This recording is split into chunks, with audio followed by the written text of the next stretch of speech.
کارآمد لوگ آ جائیں گے۔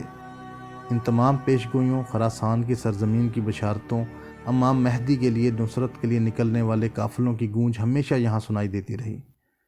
اقبال کی آواز بھی ایسے ہی بلند ہوئی کہ سرزمین حجاز سے زمانے کا خضر یعنی مہدی ظہور کر رہا ہے، اور اس دور دراز وادی مشرق سے کوئی قافلہ اس کی سمت روانہ ہو رہا ہے۔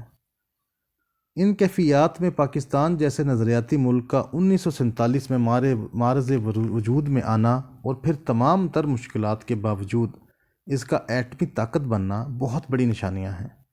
لیکن اس ملک میں 75 سال کے دوران ایک لمحہ بھی ایسا نہیں آیا کہ جب اس ملک کے اہل اقتدار نے قیام پاکستان کے مقصد کو پورا کیا ہو۔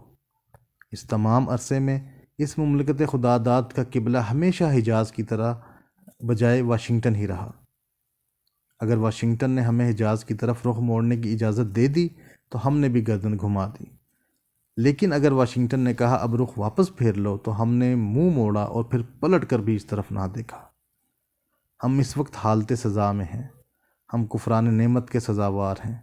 ہمیں آزادی جیسی دولت ملی لیکن ہم شکر گزار بندے نہ بن سکے۔ ہماری یہ سزا طویل تو شاید نہ ہو لیکن سخت ضرور ہوگی۔ طویل اس لیے نہیں ہو سکتی کہ آخری مارکوں کا مرحلہ قریب ہے، سخت اس لیے ضرور ہوگی کہ ہمارا جرم بہت بڑا ہے۔ لیکن اس مرحلے کی بھٹی سے یہ قوم اب کندن بن کر ہی نکلنے والی ہے۔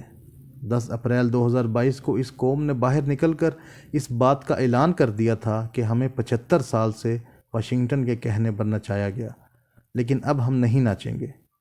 عوام کا یہ اعلان میرے اللہ کی بہت بڑی نشانی ہے، اور اس نشانی کا تسلسل یہ ہوگا کہ اب اقتدار کا تاج بھی اسی کے سر پر سجے گا جو واشنگٹن سے منہ موڑے گا۔